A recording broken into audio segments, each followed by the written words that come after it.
Perkenalkan, nama saya Fiona dari kelas 3C.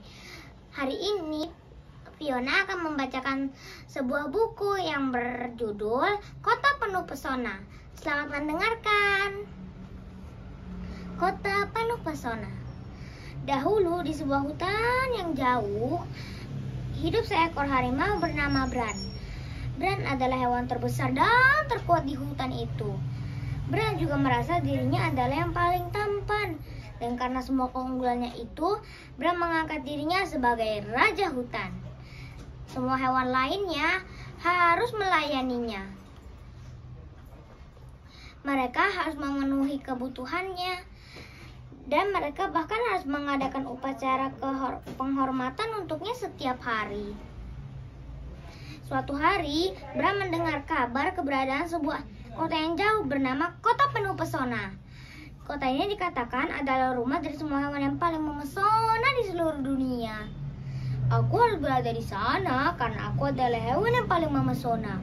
Bahkan aku tidak dapat membayangkan ada hewan yang lebih memesona dari diriku, pikirnya. Maka Bran berangkat menuju Kota Penuh Pesona.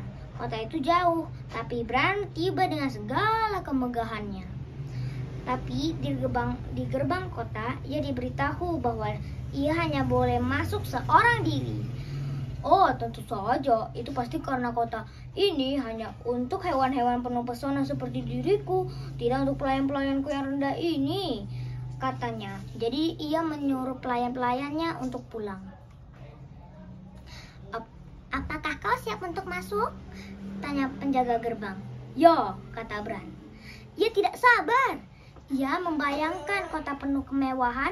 Ia pasti akan ditempatkan di sebuah istana indah dan dikelilingi hewan yang memujanya. Tetapi seraya masuk, yang dilihatnya hanyalah gubuk-gubuk biasa. Beberapa malah amat kecil. Kota itu hanya sebuah kota biasa dengan makhluk-makhluk yang lalu lalang. Di antara makhluk-makhluk itu, Bran bahkan melihat beberapa tikus kecil dan seekor ular kurus. Punya pesona apa hewan-hewan ini? Tanya Bran kepada penjaga gerbang. Ayo, ku bawa berkeliling dahulu, kata si penjaga gerbang. Kau lihat beruang-beruang di atas sepeda itu?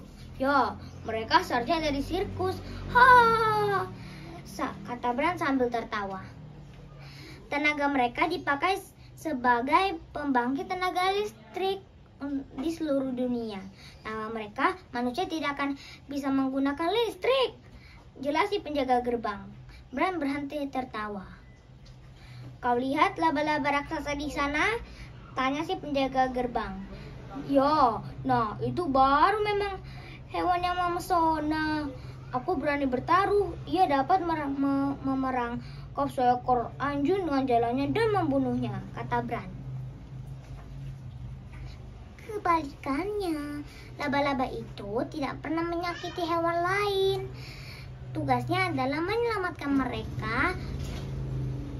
Luka sedalam apapun mampu dan disembuhkan olehnya, jelas si penjaga gerbang.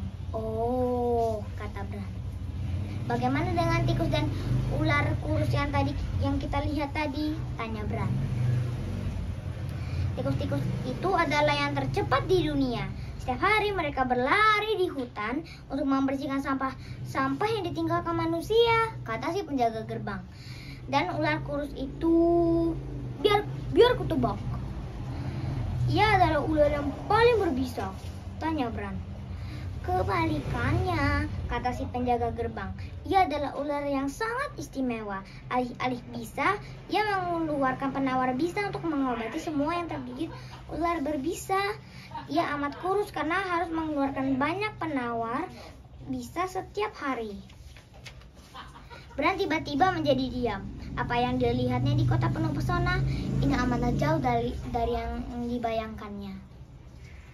Jadi, ceritakanlah tentang dirimu. Kontribusi apa yang dapat kau berikan sebagai anggota terbaru dari Kota Penuh Pesona? Tanya si penjaga gerbang. Pada detik itu, barulah Bran sadar apa arti memesona yang sesungguhnya. Ia sadar bahwa ukurannya yang besar, kekuatannya, dan ketampanannya belum tentu bisa membuatnya menjadi seorang makhluk yang paling penuh pesona. Bahkan ia merasa dirinya jauh dari memesona. Maka ia pun melambai dan pulang. Setelah Bram tiba di hutan tempat tinggalnya, ia tetap mengangkat dirinya sebagai raja hutan. Tapi semua hewan lain setuju, karena sekarang ia adalah makhluk paling rendah hati dan paling suka menolong yang pernah mereka temui. Tamat. Begitu ceritanya. Terima kasih teman-teman. Dadah.